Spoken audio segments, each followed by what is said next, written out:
But we do get a lot of cases where there's students who, for example, maybe they applied for student loans and like, oh, okay, I didn't get enough for student loan to cover like my tuition. Like, what am I going to do? Yeah, we get like a lot of cases.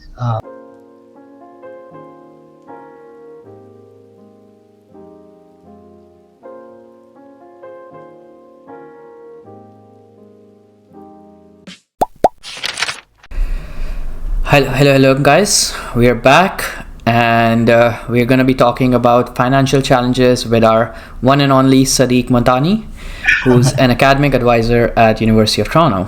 Sadiq, if any point he makes you feel uncomfortable, you can blink 3 times, be like, yeah, like Arnav, stop talking. I can switch back again. I can still talk, but I'll take the back seat. Okay, sorry. You continue. So Sadiq, first things first, I wanted to ask how many people in UofT generally come with financial challenges or challenge advice to you? We get a pretty decent amount. I obviously don't have an exact number, but we do get a lot of cases where there's students who, for example, maybe they applied for student loans and like, oh, okay, I didn't get enough for student loan to cover like my tuition. Like, what am I going to do? Yeah, we get a lot of cases of students coming in who are kind of just like, I can't pay my tuition fees by the deadline. Like, what kind of options are available? So there's a fair number of students that we definitely get, a lot. And, there's some cases where students, they have to take out a bank loan or a line of credit to pay for their tuition because, they didn't get student loans or they were not eligible to even apply. So we get a lot of cases like that for sure. Yeah. And is there any other way, like in your opinion, if let's say someone doesn't have enough money, they didn't get the student loans, is there any other way for them generally?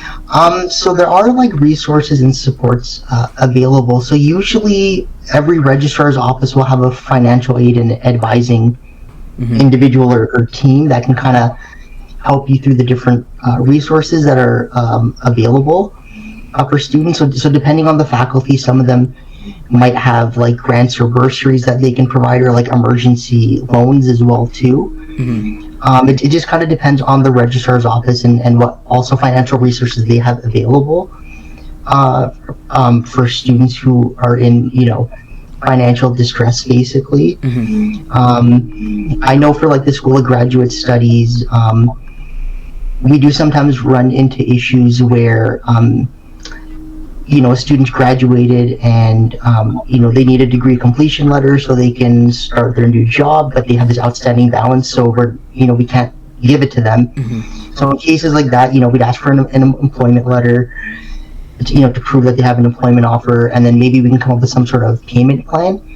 And in some cases, those payment plans, it's not like your outstanding balance goes down. It's just we might be able to tell the student accounts office, hey, don't charge interest on their outstanding balance. And interest can be quite high, on outstanding balance, considering it's, happening every month. Yeah. And then I don't know if this applies to registrar's offices at the undergraduate level, but I know for the School of Graduate Studies, that we have students, they go on a parental leave. So we actually have it's an SGS, it's a parental grant that students can apply for. And it's only specifically for research students, because when they're on a leave of absence, you're not registered for that time period, so you don't get funding, right? If you're in a funded cohort, you're not going to get funding. So we kind of give you, you have to apply for the parental grant to kind of bridge you over for that year. The other resource is, so there is a central registrar's office. It's called the University Registrar's Office. It used to be called Enrollment Services. And they have a financial aid counselor there as well too. So that would also be another resource that I would tell students that, you should really look into. Because there might be bursaries or financial aid that that they may have access to in terms of kind of identifying what would work well for your specific situation. And the other thing is, I think this is on Acorn, I'm not 100% sure, but I think there's a thing called Award Explorer as well too. It's like a database where you can search for different awards as well too, and different grants and bursaries. So yes, that's definitely something to consider.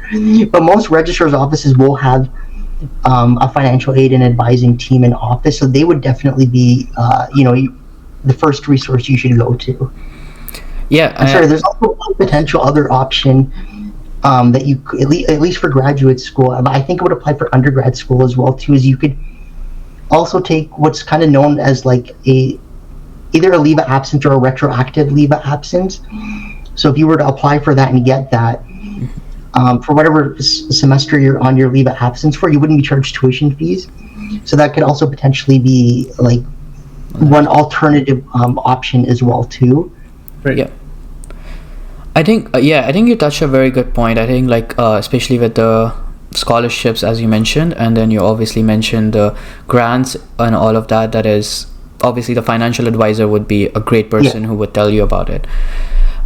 How much do you think university gives out in terms of scholarships? Because I've heard like University of Toronto has like millions of dollars of scholarships every year. There's probably a decent amount depending on the faculties. If you consider the number of students and the number of faculties, and then you look at how many undergrad and graduate students are, and I know U of T asks a lot of alumni for donations and stuff like that, but some of it does go towards financial aid. Not all of it, but there's a decent amount goes towards financial aid and bursaries and stuff like that. So there's, I'm sure there's definitely a decent amount. And then sometimes you'll have companies or individuals.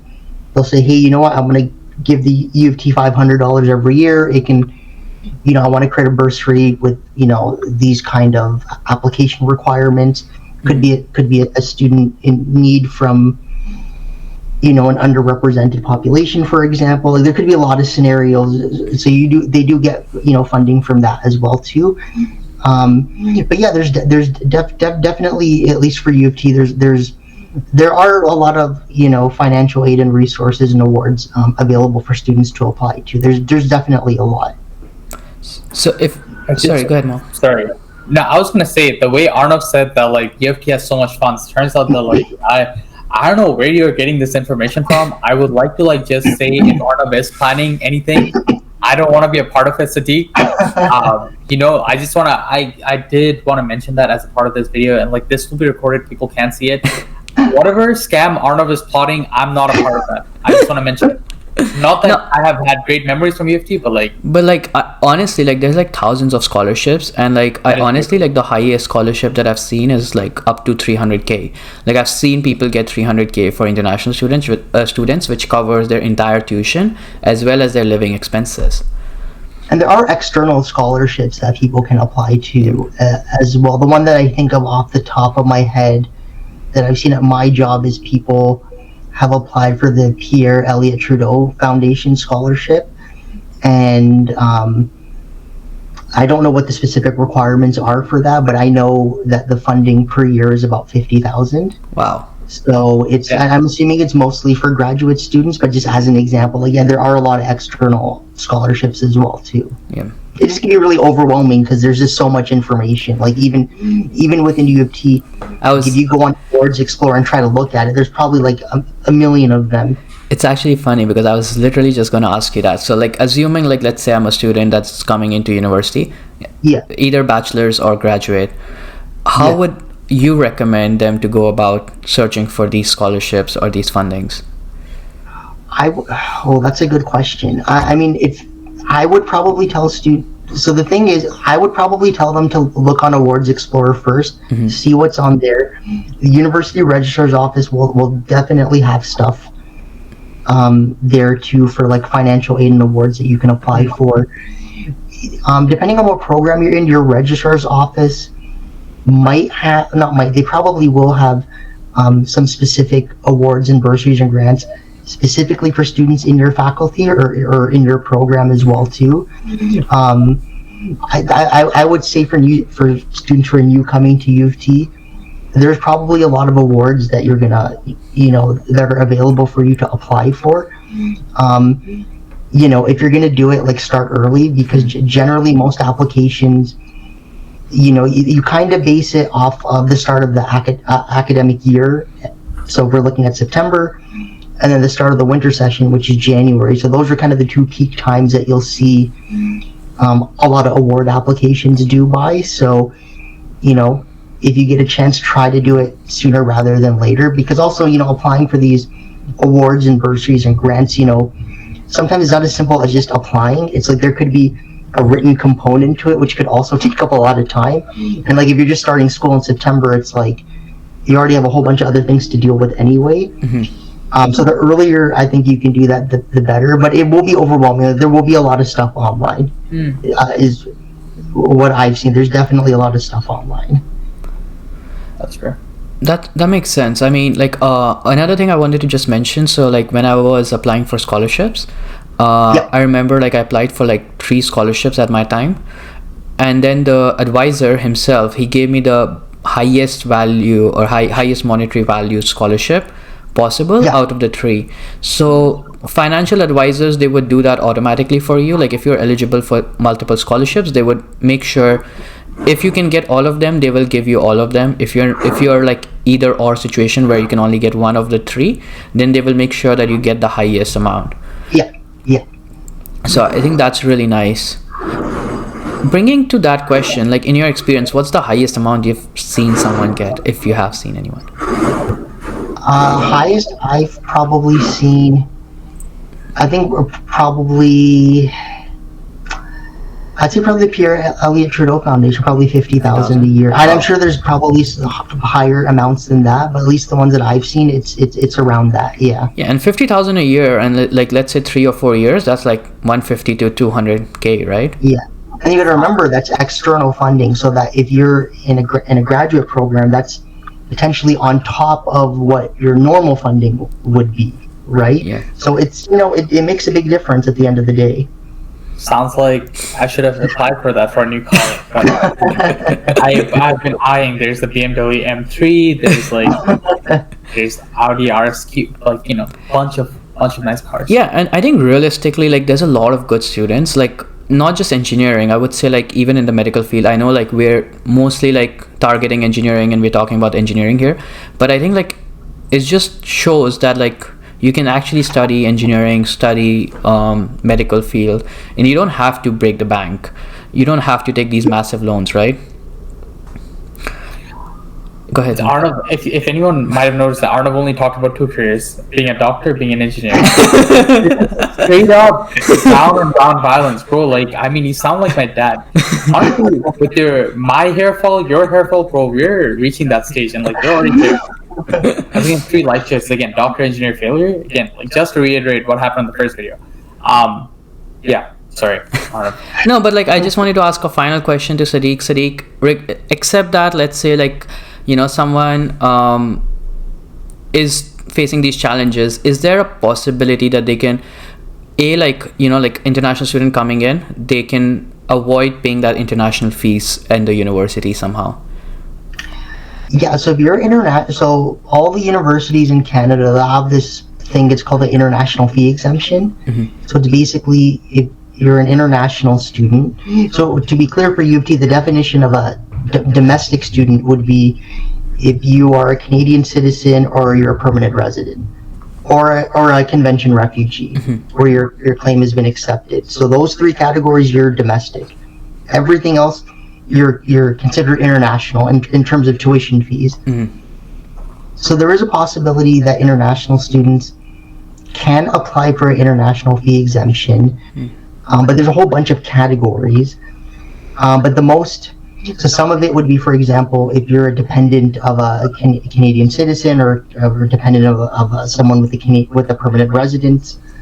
The other most common one that I would say is you're eligible for an international fee exemption for 1 year if you are applying to become a permanent resident and you've received your acknowledgement of receipt from IRCC. So if you have that and you show it to your registrar's office, you'll be eligible for an international fee exemption for 1 year. So for 3 semesters, basically. For 3 semesters?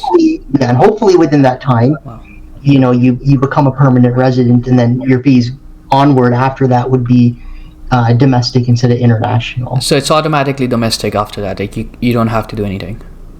Yeah. So if your legal status on our system is either Canadian citizen or permanent resident, it would be domestic all the time. Okay. And there's one other category that might apply to some people. It's if you're, so the category is called a visitor with a work permit. So if you have a work permit, but it can't be an open work permit. So it has to be like with a specified employer, and there has to be a job title on there as well too. And if you can provide an employment letter, that would also make you eligible for international fee exemption. So there are options where international students can pay domestic fees. Wow, even I didn't know about that. That's amazing. Yeah, so it is optional. I didn't know that until I started my job as well too. So You're gonna give him a I had nightmare. no idea. You're gonna give Arnav a nightmare. He's gonna like think about that, and he's gonna then come back to me and be like, "Mo, man, I'm like okay, bro." No, like, but whatever.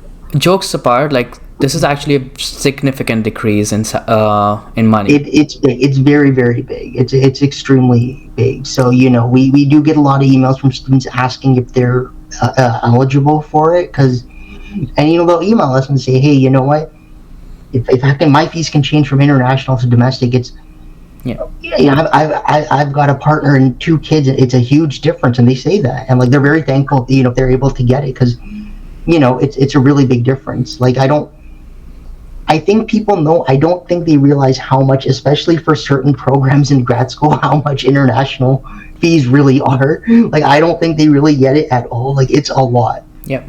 Like I always thought it was in my mind, I always knew it was a lot, but when I started this job, I didn't realize for grad school some of the programs are very high tuition fees for international students. Yeah.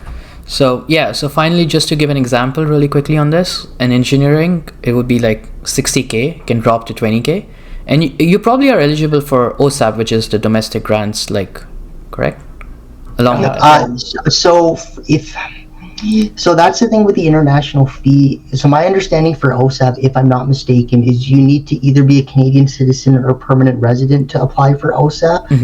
So the thing with the international fee exemption, on our systems, you would basically still be considered an international student, but paying domestic fees. I see. But I don't believe it would make you. I don't know if you would be eligible to apply for provincial student loans. So that's something students would definitely have to check out to confirm that. But at least at a minimum, their fees would be a lot lower. So. Makes sense. Yeah. So for anyone who is planning, like I know, like in India at least, like people plan 2 years ahead of time coming sometimes. If they can like come a little earlier, maybe their parents stay for a year or something, and like they can get that permanent resident status beforehand, they can save up to maybe $180,000. Oh yeah, that's a lot of money. Sounds like 2 nice Porsches. At least 1 Porsche, maybe. I'll take that, but Do you have any final financial advice, Sadiq, before we wrap it up? So the only thing I would say is like, obviously, I think it goes without saying, like, try to apply for awards and, grants and bursaries and stuff. Like, it takes a long time to go through all those resources, but like, ideally, if you're starting in September, if you can go through it, sometime during this summer, just spend a day at least kind of going through that would be super helpful. I would say don't make assumptions that like if you get student loans from like OSAP or other provincial loans that it's going to cover everything.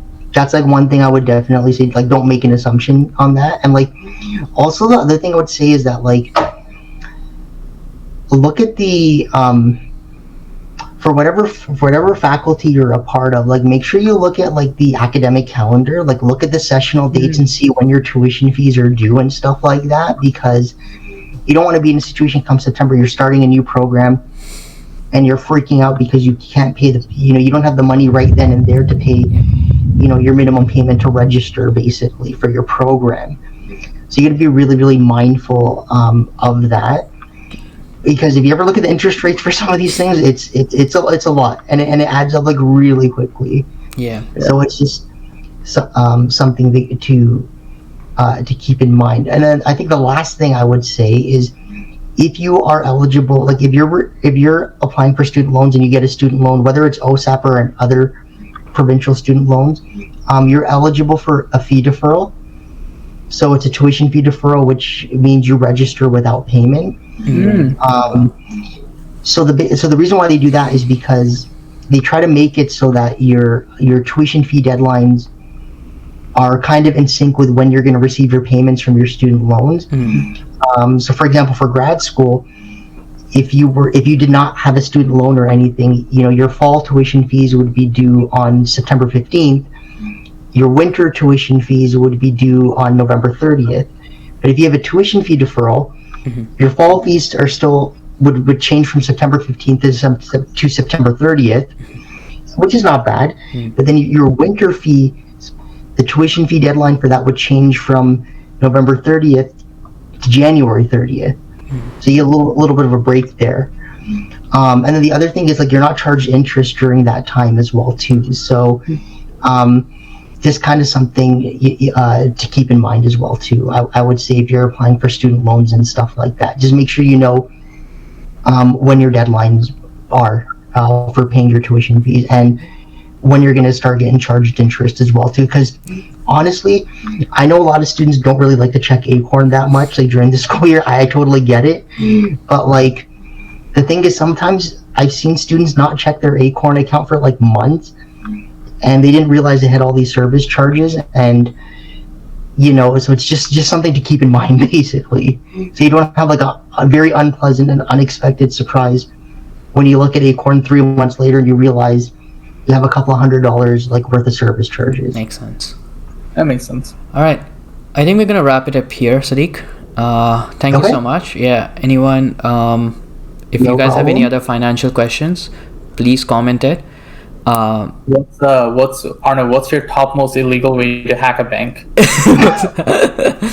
Again, that just for reality purposes, I do want to say that was a joke, and I do not condone. Bro, you're gonna. Yeah, it's gonna be shown on your court case, yeah? Yeah, honestly, maybe. I don't support violence. I don't want to be a part of the robbery or anything. I just want to like emphasize that, like, do not do that. All right, guys. Thank you so much. Like, share, subscribe, and comment. Take care, guys. See you, folks. Bye.